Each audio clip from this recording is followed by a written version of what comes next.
أما بعد فأعوذ بالله من الشيطان الرجيم بسم الله الرحمن الرحيم أرأيت الذي يكذب بالدين فذلك الذي يدع اليتيم ولا يحض على طعام المسكين فويل للمصلين الذين هم عن صلاتهم ساهون الذين هم يراءون ويمنعون الماعون صدق الله العظيم۔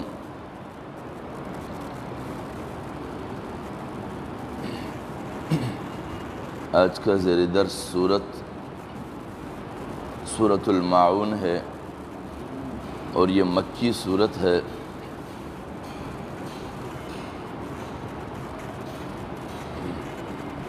سب سے پہلے ہم نے یہ جاننا ہے کہ اللہ تبارک و تعالی نے لیے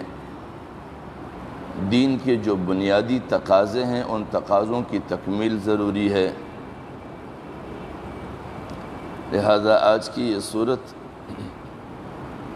جس کی درس کی جا رہی ہے وہ مفسرین کرام جو قرآن کو انسانی زندگی کے لیے راہ عمل سمجھتے ہیں اور کتاب نظام سمجھتے ہیں، وہ اس کے لیے عنوان دیتے ہیں کہ یہ صورت ہے مذہبی طبقوں میں یا مذہبی جماعتوں میں سرمایہ داریت کے اثرات اور اس کا انجام۔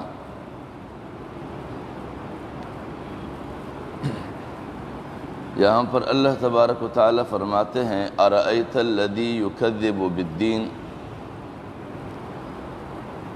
کیا تو نے دیکھا اس آدمی کو یکذب بالدین جو انصاف کو جھٹلاتا ہے۔ اب یہاں پر یہ بالدین سے دو معنی ہیں، ایک یہ ہے کہ وہ انصاف کو جھٹلاتا ہے کہ یعنی انصاف کا کوئی دن نہیں آنا اور انصاف نہیں ہونا ہے، یا پھر دین کا معنی ملت کے ہوں گے، یہ گویا کہ وہ جس دین کو اپنے لیے ایمان کا ذریعہ بناتا ہے اسی دین کی بنیادی قاعدوں اور ضابطوں کو وہ جھٹلا رہا ہے، کیونکہ یہاں پر بتانا یہ ہے کہ ایسے لوگ ہوں گے معاشروں میں کہ وہ تو یا زبانی بنیادوں پر دین کے بنیادی ضابطوں کے انکار کرتے ہوں گے، یا پھر عمل کے ذریعے سے دین کی بنیادی ضابطوں کا انکار کریں گے۔ زبان کے ذریعے سے ہوں گے وہ تو باقاعدہ صریح منکر کہلائیں گے، شاید وہ مسلمان ہی نہ ہو، اور جو عمل کے ذریعے سے ہیں ان کو دعوت و ایمان کا ہوتا ہے کہ ہم مومن ہیں اور ہم دیندار ہیں، کیونکہ وہ اپنی دینداری کے لیے چند مخصوص عادتیں اور رسومات کی ادائیگی اپنے لیے بنیاد بناتے ہیں، اور ان عادتوں اور رسومات کی تکمیل ہی کو وہ دینداری سمجھ بیٹھتے ہیں، اور لوگوں کے سامنے ان عادتوں کو رکھ کر اپنے آپ کو دیندار اور مسلمان ثابت کرواتے ہیں، جبکہ حقیقت یہ ہے کہ اس کو صرف کلمہ پڑھنے کی بنیاد پر مسلمان تو کہہ دیا جائے گا، لیکن عملی اعتبار سے وہ عملی منافق ہوں گے۔ تو اللہ رب العزت یہاں پر سوالیہ انداز میں انسانوں کو متوجہ کرنے کے لیے تاکہ ہر انسان ایسے لوگوں کی تلاش کے جانب متوجہ ہوں۔ کیسے لوگوں کی طرف کہ بظاہر ان کی جو ہے دینداری کے لیے اور عادات کے طور پر کچھ مذہبی رسومات کو وہ اختیار کرتے ہوں، لیکن فی الحقیقت جب ان کا جائزہ لیا جائے تو وہ انصاف کے دن یعنی قیامت کے دن جو حساب اور کتاب ہونا ہے ان کی دینداری کے جھوٹے دعوے کا اس بات بھی ہونا ہے کہ یعنی یہ صرف دنیا میں جھوٹے دعوے دار تھے دینداری کے اور مذہب کے، فی الحقیقت اس کا دین سے کوئی لینا دینا نہیں تھا۔ انہوں نے بظاہر دین کو اپنے لیے اوڑھنے کا ایک چادر بنایا تھا، تاکہ لوگ اس کے اس اوڑے ہوئے دینی چادر کو دیکھ کر اس کی عیوبات کو نہ دیکھ سکے، ان کی خامیوں کو نہ دیکھ سکے، ان کے ناجائز کرتوتوں سے واقف نہ ہو جائے۔ صرف اس لیے انہوں نے دینداری کا ایک چادر اوڑھا تھا۔ تو اسی لیے اللہ رب العزت فرماتے ہیں ارأیت، کیا تم نے دیکھا ہے الذی، اس آدمی کو، یکذب، جو جھٹلاتا ہے، بالدین، انصاف کے دن کو، یا پھر سرے سے ملت یعنی جس دین کا وہ پیروکار اپنے آپ کو کہتا ہے اس دین کے بنیادی تقاضوں کا وہ انکار کرتا ہے، جھٹلاتا ہے، کیونکہ دین اس کو کئی ساری چیزوں کی ہدایت دیتا ہے کہ آپ نے یوں کرنا ہوگا، آپ کی یہ ذمہ داری ہے، آپ نے ان فرائض کو انجام دینا ہے، آپ نے فلاں کے ساتھ یہ سلوک کرنا ہے، رشتہ داروں کے ساتھ یہ سلوک رکھنا ہے، ضرورت مندوں کے ساتھ یہ سلوک رکھنا ہے۔ لہٰذا وہ زندگی کے ہر لمحے میں، کیونکہ دین تو ہر لمحے میں، زندگی کے ہر گوشے میں انسان کی رہنمائی کرتا رہتا ہے۔ یعنی ایک کتاب مبین ایسی چیز ہے کہ انسان ایک لحاظ سے بچے کی طرح اس کا پہلو پکڑ کر اس کے ساتھ ساتھ چلتا ہے، اور وہ زندگی کے ہر گوشے میں اس کو راہ دکھاتا ہے۔ جیسا کہ ایک بچہ کسی بڑے کی انگلی پکڑ کے اس کے ساتھ چلتا رہتا ہے، تو وہ ہر چیز سے اس کو پار کرانے کے لیے مد نظر رکھتا ہے کہ یہ کہیں کھڈے میں نہ گرے، کیچڑ میں نہ گرے، ہر لحاظ سے اس کی نگہبانی کرتے ہوئے اسے اپنے راستے سے گزار دیتا ہے۔ قرآن کو بھی جب انسان مستقل تام کے رکھتا ہے تو وہ زندگی کے ہر گوشے میں، ہر مرحلے میں انسان کی رہنمائی کرتا ہوا ہر مصیبت اور ہر غضب سے اس کو آگے پار کر کے لے جاتا ہے۔ لہٰذا بالدین سے دو چیزیں ہو گئی، ایک یہ کہ وہ اپنے کردار کے ذریعے سے، اپنے عمل کے ذریعے سے آخرت میں انصاف کے دن کو جھٹلا رہا ہے،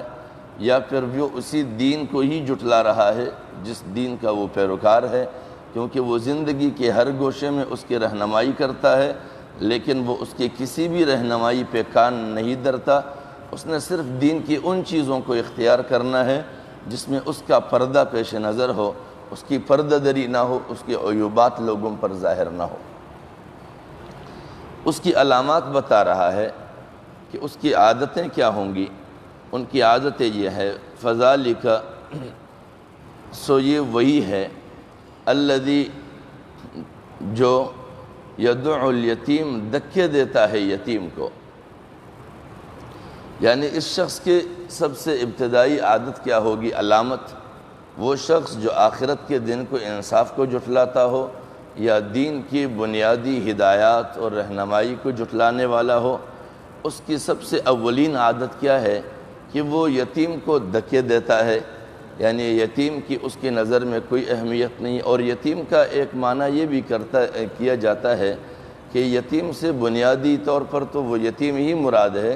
لیکن ساتھ میں اس کی تعبیر یہ ہے کہ وہ لوگ جو بے سہارا ہو، یعنی ان کا کوئی بھی آسرا اور سہارا نہ ہو، ایسے لوگوں کی انہیں کوئی پرواہ اور کوئی اہمیت نہ ہو، اگر ان کے سامنے آتے ہیں تو وہ اس کو دھتکارتے ہیں، اس کو دھکے دیتے ہیں کہ ان کو ہٹاؤ، یہ معاشرے کی کس گرے پٹے گھسے لوگوں کو میرے سامنے لایا ہے، ان لوگوں سے ملنا جلنا میری توہین ہے، لہذا ان کو ہٹاؤ میرے نظروں کے سامنے سے۔ وہ ان کے ساتھ کھڑے ہونا، یا ان کے معاملات پر سوچنا، یا ان کے غم میں شامل ہونا، یا ان کے پریشانیوں کا حصہ بننا، وہ اپنی توہین سمجھتے ہیں۔ وَلَا يَحُضُّ عَلَىٰ طَعَامِ الْمِسْكِينِ، اور وہ تاکید نہیں کرتا ہے محتاج کے کھانے پر، یعنی جو ضرورت مند ہے، محتاج ہے معاشرے میں، ان کے کھانے کی بندوبست پر وہ کوئی تاکید کسی کو نہیں کرتا، نہ اپنے ہم نشینوں کو، ہم نوالا اور ہم پیالہ، اپنے اٹھنے بیٹھنے والوں کے سامنے ان کی نہ کوئی تاکید کرتا ہے، ترغیب دیتا ہے، اور نہ خود کبھی اس کے لیے کوئی بندوبست کرتا ہے کہ میں جس معاشرے میں رہتا ہوں اور اس معاشرے میں میں اپنے آپ کو دیندار بھی کہتا ہوں، دینداری کا دعویٰ بھی میرا ہے، تو دینداری کا تقاضا یہ ہے کہ میں اس معاشرے کی ضرورت مند اور محتاجوں کی کھانے اور ان کے ضرورتوں کا بندوبست کروں۔ تو کہتے ہیں کہ وہ ایسے لوگوں کی ضروریات اور ان کے کھانے اور محتاجوں کے کھانے کا کوئی بندوبست نہیں کرتا ہے، نہ اس کی ترغیب کسی کو دیتا ہے اور نہ تاکید کرتا ہے کسی کی۔ فویل للمصلین، اللہ رب العزت فرماتے ہیں پھر خرابی ہے ان کی نمازوں کے لیے، خرابی ہے ان نمازیوں کی۔ تو کہتے ہیں کہ ایسی نمازیوں کے لیے برائی ہے۔ ایسے نمازیوں کے لیے برائی کا کیا مقصد؟ کہ یعنی ان کی زندگی میں دینداری کی علامت یہ ایک چیز ہے کہ آپ صبح شام نماز ہی پڑھتے رہو، یعنی ہر نماز میں وہ پہلے صف میں کھڑا رہے، ہر فرض نماز کی ادائیگی کرتا رہے، اشراق اور چاشت بھی پڑھتا رہے اور نوافل اوابین بھی پڑھتا رہے، لیکن لوگوں کو دکھانے کے لیے تاکہ لوگ اس کو بہترین نمازی اور دیندار سمجھے، جبکہ وہ اس چادر کے نیچے دنیا کے وہ مظالم اور ناجائز حرکات کے مرتکب ہوتے ہیں کہ جس کا کوئی انتہا نہیں ہے۔ لہذا اللہ رب العزت فرماتے ہیں کہ وہ مذہبی طبقہ یا وہ مذہبی جماعتیں جو صرف عبادتی رسومات کو ادا کرتے ہیں، ان مذہبی رسومات اور عبادات کے لیے ہلاکت ہے، اس کے لیے کوئی فائدہ نہیں ہے۔ الذین هم یراؤون، اس لیے جو اپنی نماز سے بے خبر ہیں، یعنی وہ اپنے نماز سے بے پرواہ ہیں، ان کو اپنی نمازوں کی پرواہ نہیں ہے، کیونکہ نمازیں صرف پڑھ لینا، باقی جگہوں پر دینی ہدایات کو سے صرف نظر کرنا اور اس کو نظر انداز کر دینا، یہ در حقیقت اپنے نمازوں کی ہلاکت اور بربادی پر منتج ہونا ہے، کیونکہ نمازوں کا مقصد اللہ کے حضور سر بسجود ہو کر اس کے سامنے سر تسلیم خم کرنا ہے، اور سر تسلیم خم کرنے کا مقصد یہ ہے کہ وہ زندگی کی کسی بھی گوشے میں اپنی مرضی سے کام نہیں لے گا، جہاں جہاں بھی جس مرحلے پر اللہ رب العزت کی جو بھی ہدایت ہو وہ اس ہدایت کو اپنی زندگی کا بنیادی مقصد بنائے۔ لیکن اگر وہ نمازیں تو پڑھتے ہوں، روزے بھی رکھتے ہوں، کیونکہ وہ اپنے ذات کی حد تک ہے، نمازیں بھی پڑھے، روزے بھی رکھے، حج پر بھی جائے، لیکن اب وہ ان کی نمازیں کیسی ہوں، ان کی زکوٰۃ کیسی ہوں، ان کے حج کیسے ہوں، اس پر کبھی نظر نہیں ڈالیں گے۔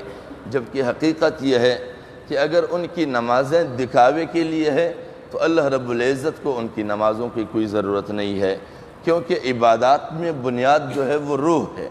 اگر وہ عبادات روح سے خالی ہو جائیں تو ایسے عبادت کی اللہ رب العزت کو کوئی ضرورت نہیں ہے، کیونکہ جب نماز اپنی بنیادی روح سے خالی ہو جائے، کیونکہ نماز نے انسان کے اندر عاجزی اور انکساری پیدا کرنی ہے۔ عاجزی اور انکساری کا مقصد یہ ہے کہ وہ اپنی زندگی میں کوئی بھی ایسی عادت اور روش اختیار نہ کرے کہ وہ ان عادتوں اور روش کی بنیاد پر دوسرے انسانوں سے اپنے آپ کو ممتاز سمجھے، یا پھر لازمی بنیادوں پر اپنے آپ کو ممتاز کرانے کی وہ کوشش کرتا رہے، لیکن انسانیت کی کوئی بھی علامت اور خاصیت اس کے اندر باقی نہ ہو، تو ایسی نمازوں کی کوئی ضرورت نہیں اللہ رب العزت کی کو۔ فویل للمصلین کہتے ہیں کہ ایسے نمازیوں کے لیے ہلاکت ہے اور خرابی ہے ایسے نماز کے لیے۔ اور وہ حاجی جو حج تو ادا کرتے ہیں، ہر سال حج پہ جاتے ہیں، عمرے لاتعداد کرتے ہیں، لیکن ایسے حج کا کیا فائدہ ہوگا جس کے بارے میں حضور نبی اکرم صلی اللہ علیہ وسلم فرماتے ہیں کہ یحج اغنیاء الناس للنزاہہ، کہ لوگوں کے جو سرمایہ دار طبقہ ہے وہ سیر و تفریح کی غرض سے حج پہ جایا کریں گے۔ وہ اوساطہم للتجارہ، جو متوسط طبقہ ہے وہ تجارت کی غرض سے حج پہ جایا کریں گے، کیونکہ وہ وہاں پر دیکھیں گے کہ کہاں کہاں کون کون سے ملک سے کیا کیا چیزیں، کون کون سی سامان اس خطے میں بکنے کے لیے آتے ہیں، وہاں پر اس کے ریٹ کیا ہے، اگر وہاں سے میں خرید کے یہاں لاؤں تو میں کتنے قیمت میں بیچ سکوں، یا یہاں سے میں سامان لے جا کے وہاں بیچنا چاہوں تو کتنے میں بکے۔ تو جن لوگوں کے حج کے سفر بنیادی مقصد ان کی تجارتی سامان سے باخبر ہونا اور تجارتی غرض سے جانا ہو، تو ایسے حاجیوں کا کیا فائدہ۔ وفقراءہم للمسألہ، جو بالکل غریب طبقہ ہے وہ بھیک مانگنے کی غرض سے حج کے ایام میں جایا کرے، عمرے کے ایام میں جایا کرے، تاکہ وہاں پر دنیا جہاں سے آنے والے مال و ثروت کے مالک لوگوں کے سامنے ہاتھ پھیلائے اور وہاں پر بھیک مانگے اور اپنے لیے پیسوں کی ضرورت ہو پیسے جمع کرے، تو ایسے حاجیوں کے حج کا کوئی فائدہ نہیں۔ وَقُرَّاءُهُمْ لِلرِّيَاءِ، اور جو خواندہ طبقہ ہے، جو تعلیم یافتہ طبقہ ہے، وہ علماء ہو یا ڈاکٹر ہو یا دوسرے ہوں، وہ وہاں پر اس لیے جائے کیونکہ دنیا جہان سے وہاں پر خواندہ طبقہ آتے ہیں، تعلیم یافتہ طبقہ، شہرت یافتہ علمی طبقہ آتے ہیں، تاکہ ان کے ساتھ ہماری شناسائی ہو، ہم ان کو پہچانیں، وہ ہمیں پہچانیں، تاکہ دنیا میں ہماری علمی مہارت کے چرچے ہوں، لوگ ہمیں پہچان سکیں۔ جو شہرت کے غرض سے جایا کرے تو ایسے علماء اور ایسے خواندہ طبقے کے حج کا بھی کوئی فائدہ نہیں۔ لہذا جب ہمارے حج اس طرح کی ہو جائے تو ایسے حج میں تو روح باقی نہیں رہ جاتا، تو ایسے حج کی بھی کوئی ضرورت نہیں ہے۔ اور اگر ہماری نمازیں اس لیے ہو کہ ہم اپنے آپ پر عبادت کا ایک چادر اوڑھ لیں تاکہ لوگ ہمیں دیندار سمجھے، باقی دین کی بنیادی روح سے ہمارا کوئی غرض نہ ہو، تو ایسی نمازوں کے لیے بھی کوئی بقا نہیں ہے، ایسی نمازوں کے لیے خرابی ہے اور ایسے نمازیوں کے لیے خرابی ہے۔ اور ہماری جو زکوٰۃ ہے اس میں اللہ تعالیٰ فرماتے ہیں یا ایھا الذین آمنوا، اے ایمان والو، کیونکہ زکوٰۃ ایمان والے، تبطلوا، باطل نہ کرو، ضائع نہ کرو،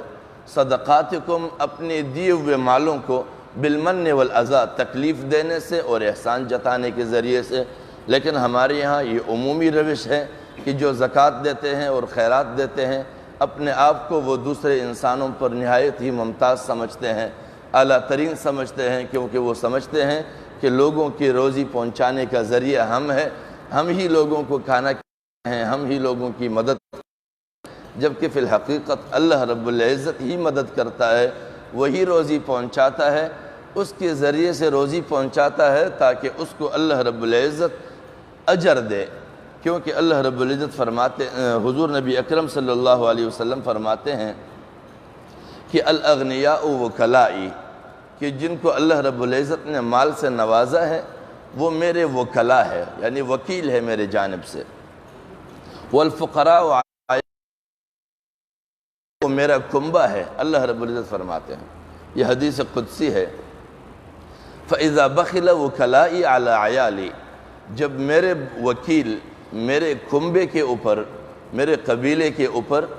بخل کرے، بخل سے کام لے، جو وکالت کی ذمہ داری اسے دی ہے وہ اس وکالت کی ذمہ داری کو ادا نہ کرے، کیونکہ وکیل کی وہی ذمہ داری ہوتی ہے جو موکل اس کے حوالے کر،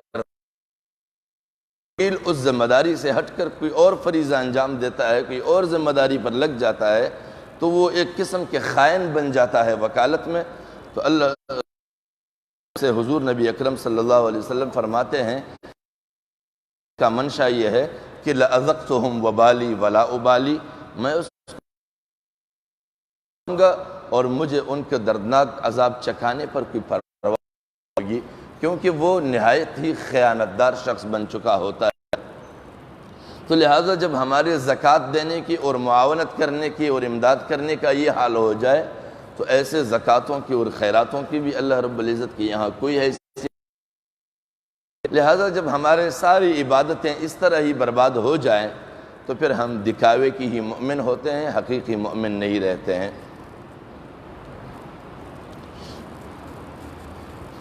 الذین هم عن صلاتهم ساہون، ان کو اپنی عبادات کی فکر باقی نہیں رہتی۔ جب ان کو اپنی عبادات کی فکر نہ ہو، وہ اپنی عبادتوں سے غافل ہو، تو پھر ان کی عادتیں یہی بن جاتی ہے جو پیچھے ہو۔ الذین هم یراؤون، ان سب کی وجہ کیا ہے کہ ایسے نمازیوں کے لیے خرابی اور ہلاکت ہے، اور وہ اپنے نمازوں سے بے پرواہ ہیں۔ بے پرواہ کیسے ہیں؟ تو وہ کہتے ہیں الذین هم یراؤون، وہ جو دکھلاوا کرتے ہیں، یعنی یہ جو کچھ بھی کرتے ہیں مذہبی شکل میں، مذہبی انداز میں، یہ سارا کچھ دکھاوے کے لیے ہوتے ہیں۔ وَيَمْنَعُونَ الْمَاعُونَ، حالانکہ ان کی تنگ دماغی کی یہ حالت ہوتی ہے، غریب طبقے اور نادار طبقے اور ضرورت مندوں کے ساتھ اس کی روش یہاں تک ہوتی ہے کہ اور مانگنے سے ایسی بچنے کی چیزیں، یعنی وہ چیزیں جو استعمال سے نہ گھستی ہوں، نہ پٹتی ہوں، نہ ختم ہوتی ہو، ایسی چیزیں بھی مانگنے کے وقت پر نہ دیتی ہوں۔ اور ان کی مثال دی ہے، یعنی مثال کے طور پر کوئی دیگ ہے، دیگچی ہے، اس میں بندے نے اپنے لیے فارغ ہے، اگلے بندے کو ضرورت ہے، اب یہ دیگ نہ گلنے والی چیز ہے، نہ پٹنے والی چیز ہے، نہ ختم ہونے والی چیز ہے، تو ایسی چیز بھی وہ دینا گوارا نہیں کرتے کسی کو، کیونکہ ان کی ذہنی تنگی ان لوگوں کی ضرورت مندوں کے بارے میں یہ ہوتا ہے۔ تو وہ کہتے ہیں کہ عموماً مذہبی جماعتوں میں ایسی ہی ذہنیتیں آ جاتی ہے۔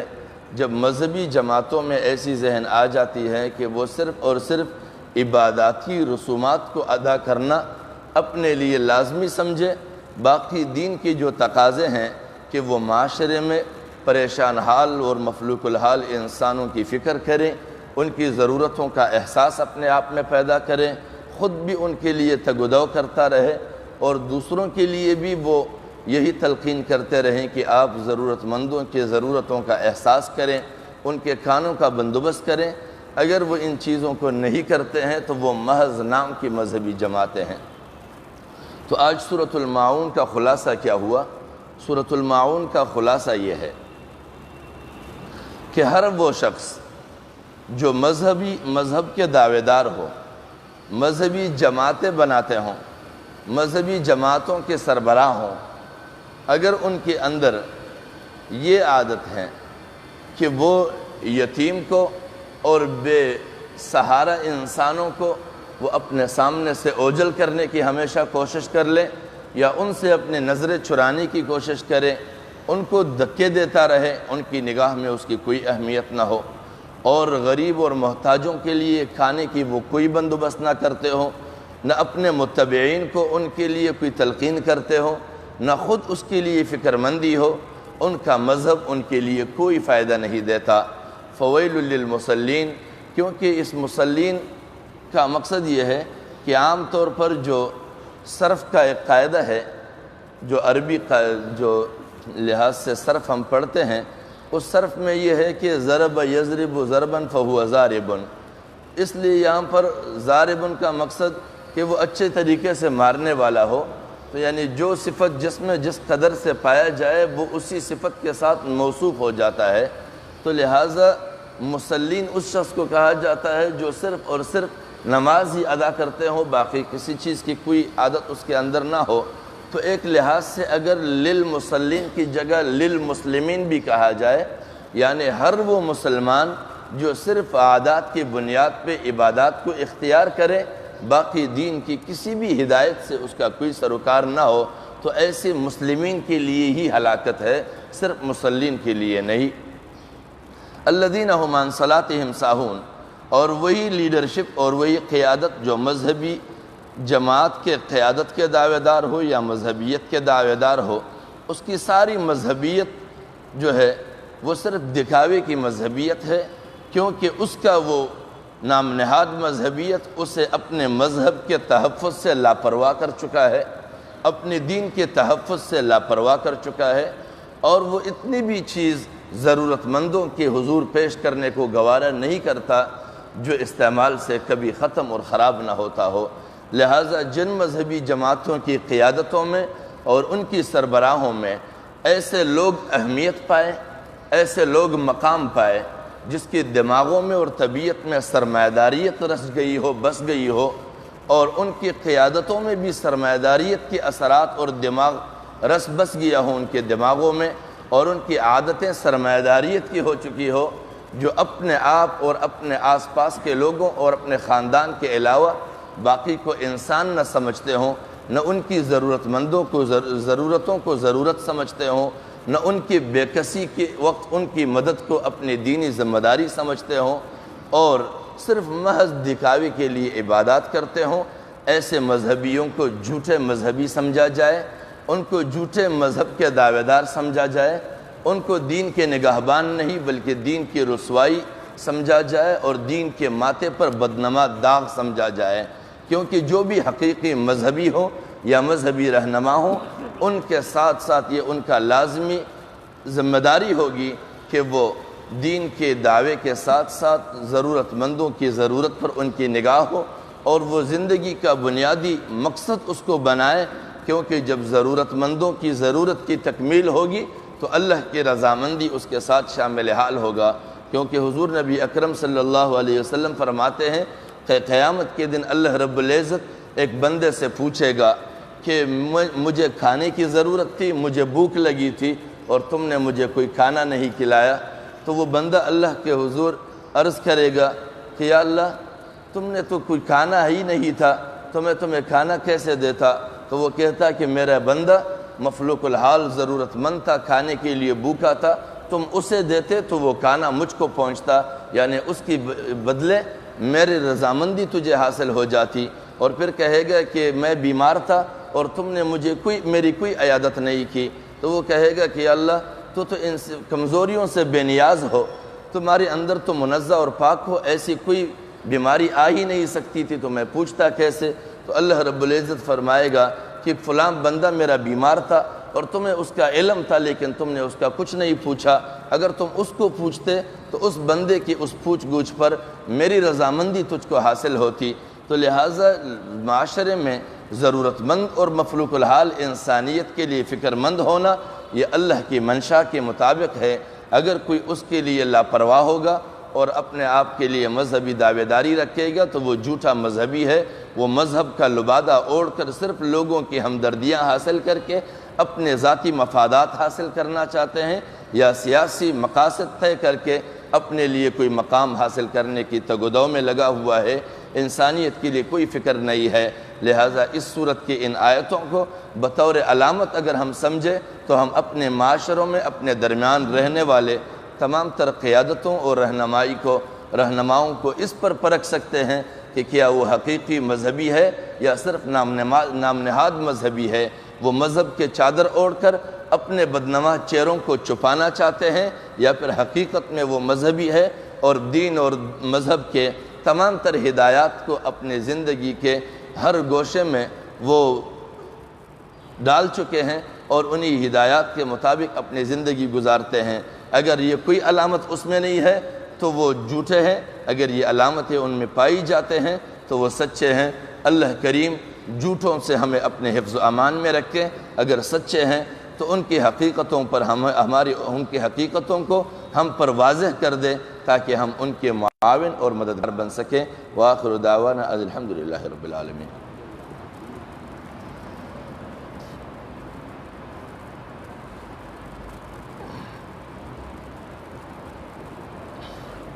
ہمارے ایک ساتھی نے دعا کی درخواست کی ہے قاسم سجاد کے نام سے، ان کے لیے دعا فرمائیں، اللہ تعالیٰ ان کی تمام تر مشکلات اور جائز حاجتوں کو پورا فرمائیں۔ الحمدللہ رب العالمین والعاقبۃ للمتقین والصلاة والسلام علی اشرف الانبیاء والمرسلین وعلی آلہ وصحبہ ومن تبعہم بإحسان الی یوم عظیم۔